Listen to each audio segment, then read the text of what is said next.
Friends, we're back. We are back with another short episode. We are on hiatus. We're going on a little bit of break, and we're starting our next um, season in May. But before we go to the next season, I'm going to be giving you guys 5 tips on how to manifest the love of your life. And this, Jamal, this is, I know my producer is here, Jamal, and this is something that I just have a hard time with, just because you've been in a relationship for like 20 it's years. so long, but people ask about this so much. And they want to know, like, what can I do to have somebody like you? You've been married a long time. You guys have, a really great relationship. And like, what can I do to be there? And number one, it's another time. It is another age. We fell in love before all the social media, all the apps. I think we fell in love even before cell phones were like a big deal. Jamal, can you believe that? You were rocking a Nokia brick back then? We were rocking a little Sprint flip phone that that we got together, by the way, because that was like the first thing we did together. We got a phone together, and our numbers have literally been the same number since then, since 1998. So how old were you in 1998, Jamal? 8, 9. What? Something like what that. Year were you born in? 89. 89. Yeah. I was a ninth grader, and when you were what, you were born in February? February. Okay, so I was a ninth grader. 1989? Mm-hmm. Yep. 8th grade, going to ninth grade, Marshall Middle School in the North Side. Oh my goodness, that makes me feel so old. Anyways, how to manifest the love of your life. And so these are some tips. Obviously, these are just tips that I use. Do not hold me to it. Don't come at me when they don't work for you, because I'm telling you, they did work for me, and you have to do things in the way that I tell you. Again, I fell in love and I found my guy way before all of the social media stuff. All right. So is that a good disclaimer, Jamal? Yeah. That's a good disclaimer. So, all right. I learned how to manifest and how to do visualization in 1998 and 99 when Oprah was doing her show. I don't know if you guys remember. You might be very young, but some of you that are Gen Xers like me, Oprah was big on doing manifesting and doing, she brought the book, The Secret. And so she talked a lot about like visualization and how do you get what you want. Anyway, so I did a lot of the things that she talked about, because I used to watch her, religiously. So here we go. What do you need to do? Is this recording? I don't even know if it's recording. Okay. Essentially, you want to manifest something that is real and tangible. So obviously you want to start with very clear goals of what you want for your life, and like, what is it that you really, really desire in the person of your dreams. So in terms of that, like, what is the thing that how do you see them? How do you see that person? How do you visualize that person? So my visualization back when I was 21, 22, 23, I think maybe 21 or 22 at the time, I just said, I wanted this person to be like educated. I wanted this person to be ambitious. I wanted this person to be driven. So all those words are things that I added to my manifesting. So I added intention. I was very clear about the things that I wanted. And so then I also said, like, I want to meet a soulmate. I want to meet somebody that's going to be a partner for life. Like, not just somebody that I want to go out on a date, not just somebody that I want to date for like a while and just like meet. No, I was really thinking, like, what are the qualities of that guy? What are the qualities of that person? Characteristics? What are his values? I needed somebody who was like super driven. I wanted somebody who had like a really, really high work ethic, just like me.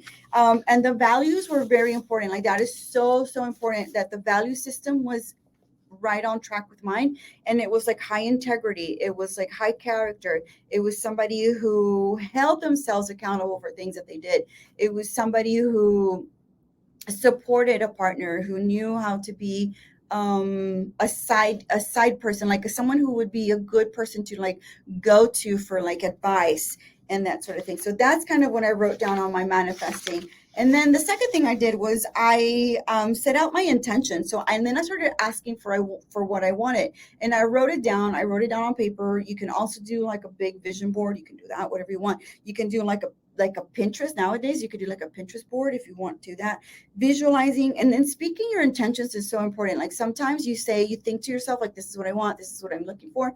But if you don't speak it into existence, it's not going to happen. So I used to tell people, hey, if you know someone who fits these descriptions, hey, maybe I'd have a friend. And so who got that memo was my sister. My sister was somebody I talked to a lot about that. So she knew my now husband back in college, and she did tell him, like, hey, my sister's like available, she's single, she's smart, she's great, maybe you should check her out, I don't know, you guys might work out together. Anyways, that put like a little seed in my husband's mind, and he was like, oh, I'm interested in this girl, and somebody's talking about her as well. Again, goes back to talking and speaking your intentions out loud. You can do a vision board if you want to, you can do a Pinterest board if you want. And then number 3, you start working towards your goal. So what does that mean? So it means like you go out and you start meeting people. You go and you go into the universe, and you start to create scenarios for yourself where you're going to meet somebody that you're really looking for. So there's something called the proximity principle. So Ken Coleman is a book that I read a few years ago, and he talks about the proximity principle. So that means like you want to be close to those people that you want to be dating or in close contact with. So for me, it was like a highly educated man. It was highly, ambitious, somebody who was very driven, very smart. So I wanted to be around people like that. So I went to a lot of like college, events. I went to some networking events where I could, possibly meet somebody like that. And the day I met my husband was a day that I wasn't like wanting to go out because I had just been burned by somebody else that I had been with, and I really had like a connection with, and that person just ghosted me. And so the day that I met my husband, I just didn't want to be at that place. But then I thought to myself, well, what am I doing? Am I staying home being miserable and just thinking about this stupid scenario that happened to me, or can I be out and about with friends and just meeting other people? So that's why I decided that I was going to be out and about meeting people and just enjoying things that way. So that was it. You got to be in action. You got to be manifesting. You've got to talk to people about what you're looking for, because somebody may know somebody like that person that you're looking for. So they may know someone, oh, you know what? That reminds me of so and so. That might be a good connection for you. And I think honestly, a lot of ways that people really connect is referrals. Like somebody will say, hey, I know someone like that. I know another person like that. I know things about you that I know about him. Let's connect you guys. A lot of that is happening with your circles and the people you're around. So if you're home all the time, or you are not going out, or you're just, trying to avoid everybody, that's not going to lead you to the love of your life, because that person's not going to come to your house and find you. Number 4, be mindful and then be thankful of what you receive right now in the moment. We forget to be grateful and thankful for what we have right now, and we are always focusing on what we want and what we don't have. But I'm assuring you right now that if you are looking for someone, you want to be grateful for what you have right now. Enjoy your family, enjoy your life right now, enjoy the things that you have. And then when somebody comes into your life, they're going to partake in your life as well, and they're going to be a part of that. And it's going to be seamless. It should be seamless.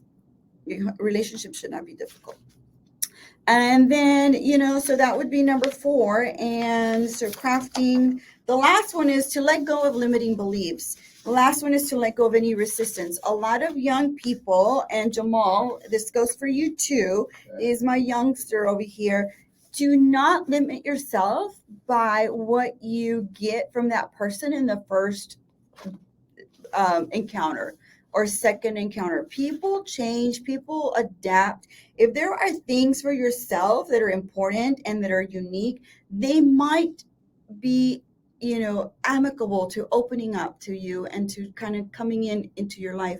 do not let those limiting beliefs keep you from finding somebody that you really, really could connect with. Because honestly, when I first met my husband, there were things about him that I was like, oh my God, that's just not cool. I just don't like that. He used to wear like sandals with socks, and I'm like, ugh, gross. I don't like that. Like either you're wearing socks or you're wearing sandals. The other thing, can you imagine my husband Jamal at this point doing that? Like, there's no way, right? No, no way. The other thing he used to do is he used to wear a lot of jewelry. He had like rings. And I'm like, what are you, a mobster? What is this about? That's tacky. That's horrible. It's like, ooh. So obviously, those were like little turnoffs, but they didn't like turn me off from like pursuing a relationship or thinking more about him. He took the rings off. He, started wearing tennis shoes, with socks. Don't let those beliefs just like impede you from like growing with someone, because honestly, sometimes you will disconnect somebody right from the beginning if they don't like have your same values. They could change it. They could be open to just listening and hearing you out and why you think certain things are important and why you think certain other things are not important. So definitely start really deleting a lot of those limiting beliefs, and start thinking about scenarios in which you can complete that person and help them be that better person, and also how they can help you grow and be a better person. Obviously there's big value systems, there's big things that just are non-negotiables. Like for example, for me, if he's a conservative and he doesn't like see the world the way that I see it, and community based, and it's very individualistic and very like, oh, it's all about me, be me, and it's not community driven, like that's not somebody for me. Someone who doesn't value family time and doesn't see parents as like an important component of my life, definitely a non-negotiable. I don't like it. I don't want to be around that person. But if it's somebody who can like really come through for you and give you some and just build you up, and maybe give you something that you're lacking and maybe you don't realize that you're lacking. So those are the 5 things that I would say are definitely important in order to find the love of your life and be just super open to it. I would say that's just my one takeaway. Do not inhibit yourself. Do not limit yourself just because there's 1 or 2 things that you really can't stand about that person, because there's a lot of other things that might supersede those 2. So you don't want to block people out. I don't know, Jamal. That is such a thing with young people these days.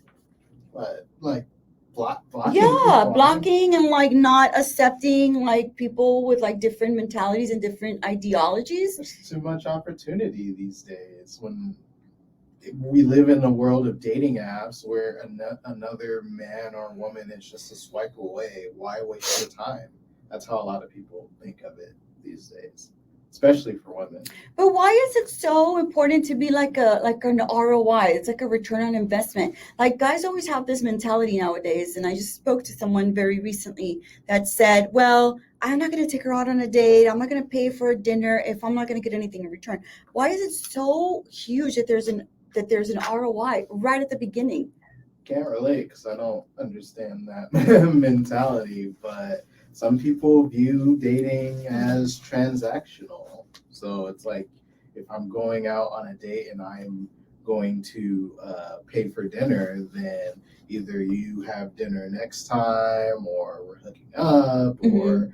or you'll pay for our drinks at the next place. Like it's very transactional. Yeah, and I think that takes the romanticism out of everything. I think that if you well, this guy that we had a discussion with, and we met him just quite coincidentally. He sees everything as in terms of like, well, if I give her this, I expect this.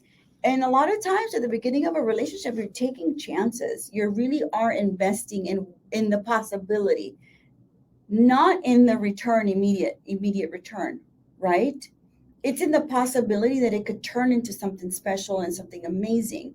But this person has this idea that like, okay, if I don't get like a second date out of her, or if I don't get something out of her, I'm not going to invest a dinner on her. And I've never heard something like that before. That's times have quite changed. new. Yeah, times have changed and people. But is that helpful? I mean, are people finding love that way? I don't know if I don't people think are so. trying to find love necessarily. They're just trying to get their rocks off or meet new people and just have a good time. It's not necessarily, or they're very upfront with what they want. So if whatever guy is being like, well, I'm not, if she's not putting out or whatever, like I'm not going to buy a dinner or whatever. You could say that he's being upfront with what he wants or what he needs. So in doing so, he's not wasting a potential suitor's time. But a long-term relationship, is that based on like how much she puts out? I don't see a correlation. Again, I don't think a lot of people are looking for long-term relationships like that. They're looking for like a day or two, or casual flings every now and then, but not. They're like, yeah, with marriage rates declining, I think a lot of people are just straight up not even looking to form super long-term relationships. So finding a partner, a life partner, is that much more difficult when so many people are not dating to find a life-term partner. Okay. I just think like if there's people out there that are saying that they want to find a lifelong partner, want somebody for the long term, and want somebody that's going to be like a good partner in their growth, putting those sorts of limitations and putting those sorts of ROIs in a relationship from the beginning is a really bad way to get any relationship started, because a lot of times relationships are not developed until weeks or a few months into something that can be beautiful and fruitful and grow as a partnership. And I think a lot of people nowadays, especially young people, think that it has to be an immediate chemistry. It has to be immediate connection. It has to be like Instagram worthy #couple goals from the very beginning. And couple goals come with time and connection and doing things together and changing for each other. There were things about me that my husband wanted me to change before we went into a relationship together. And I was open to changing those things. I wasn't closed off. I didn't say, oh, no, you don't like me the way I am. You're done. I'm not going to be in the relationship. I said, you know what? Let me hear you out. Let me see what you've got. What is it that I need to change and move away from in order for us to be able to pursue a relationship together? And when he said those things to me, it made sense. I had outgrown a lot of those things. He wanted me to. So one of the things about me is I used to be a huge partier. I was always out and about, dancing, going places, clubbing, that kind of thing. He said to me, well, that's not something that I'm aligned with. I think that, you're pursuing your master's degree. You probably need to become a more serious girl. I think these parties and this going out needs to probably stop if you're going to pursue a more, serious road and career for yourself. And it made sense to me. And that's something that he suggested from the very beginning. And it's something that I resonated with, because I said, you know what, you're right. I'm kind of giving my time and my energy to silly, dumb shit when I could be really focusing on my future and my career. But I think that nowadays, if a young couple comes about and like, yeah, I don't think you should be out and about with your friends so much. I don't think you should be out and about, dilly-dallying so much, and maybe just focusing a little bit more. I think they're going to be like, well, fuck you. Yeah. I don't want to be with you.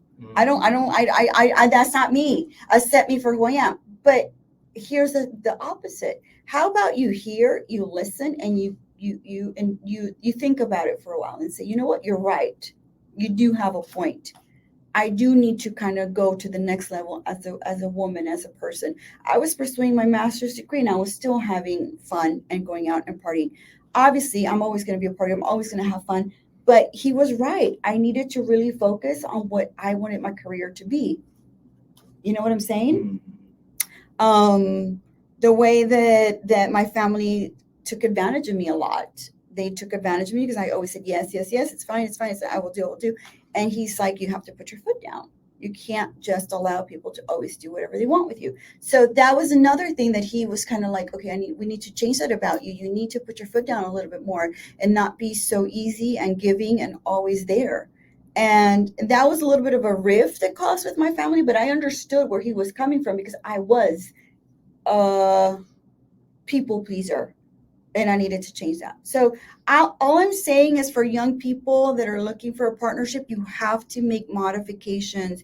You have to change a little bit. It is not wrong for you to kind of grow a little bit more into a partnership, into a couple or a couple's idea of what it can be as a couple, as people together.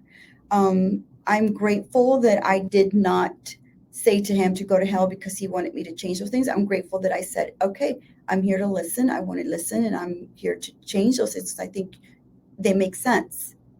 If honestly he wanted me to change my essence and who I was and like, don't be such a partier, don't be such a fun girl, don't be out with your family, I think I would have said, no, there's no way, that's a non-negotiable.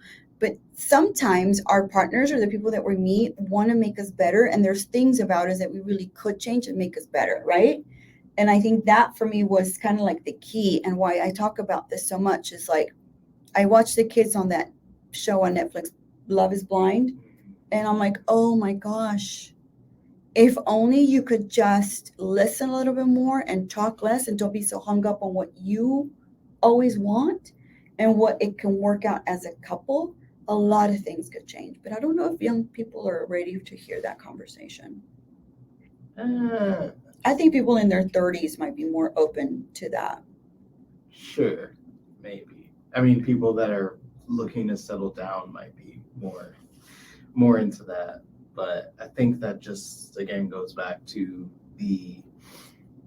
just how the internet has changed things and how dating is just so disposable. You don't, if something isn't like working out and you don't like, you get the faintest sign that like, yeah, this isn't gonna work, like why stay, why waste your time when you could just get back on Tinder or OkCupid or Bumble or Hinge or Plenty of Fish or like there's so many different like dating apps that you can just cut your losses and just go and get somebody else. And so here's where I say to change things up a little bit. Don't cut your losses so quickly.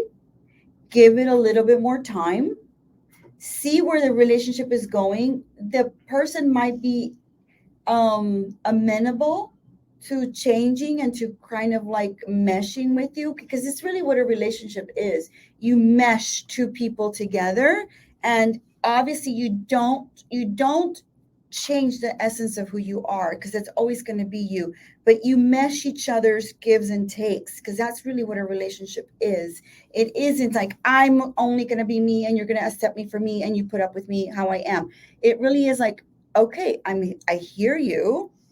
I could do better in this sense. You're right. Let me work on that, because that's something that's going to help our relationship as a couple. There are things that I asked my husband back then in our early days, where I was like, I really need you to stand up for me more. I need you to be more of an advocate for me and not just always for your family and your parents, and be about us now. And that's something he did, so it's something that as a couple you got to really be so much more flexible and not so hung up on like a thing that just like bugs you. Allow that thing to just it could go away. It could be something that could be fixed. People are flexible. People are changeable. There's a lot of things that could be created, and not just, I don't like that about her, she's done, move on, I have other options. Instead of saying that, saying, you know what, maybe we can work together through something like that. That's maybe something that we can fix together as a couple, and then pursue the relationship further. Because I think that's why a lot of people are single, is they're just not willing to sacrifice and make changes. About what time was Rusk or you starting to have those kind of conversations? It was probably at about a month in. A month. Yeah. Okay. It was about a month. It wasn't the first date. It wasn't the second date. It wasn't the third date. It was about a month in when we started having those talks about like maybe we could work on this part. Because honestly, there was a lot of really good things in connection with us. There were a few things that were not connecting, but we couldn't be like, well, let's just throw away all the good stuff and let's just focus on the bad. It was really more like there's a lot of really good stuff and really good connections. Let's see how we can like figure out these other things that are not working out for us. And that's where we focused our energy right at the beginning. It was like, I'm a people pleaser. He hates it when people are people pleasers because he feels like they take advantage. And I was being taken advantage of a lot by people because I was such a people pleaser. But I knew that I did have to change. And I was glad that I opened myself up to that conversation with him. And he was like, you already do a lot. You do enough. It's good. People don't need you so much, and you don't need to be giving all the time. And I'm glad he mentioned that. I'm glad he said that because I would have not seen that unless somebody pointed it out to me. But I didn't delete him and say, no, screw you. That's my family. I'm going to do whatever I can for them. I didn't think that. I was like, you know what? You're right. I do a lot already. I think they need to just back off and not expect and like require so much of me anymore. It made sense. And guess what? My family didn't. And they totally understood that because they knew I was growing. Me and him we really, our families don't mesh because they're just very culturally different. But in terms of like our values, they were very much aligned. So we looked at things that way. We looked at what aligns really well for us, and the things that didn't align, we thought about like, how can we work on it together so that, and honestly, a lot of things still don't align 22, 24 years later. That's not a reason for us to disconnect or for us to not be in love with each other. It's just things that you work through and you just accept. A lot of times you just accept they're just not going to ever change. They're not going to be perfect. And that's okay. Perfection is non-existent. It really doesn't exist in a relationship. As much as a person may look like their relationship is perfect, it's not.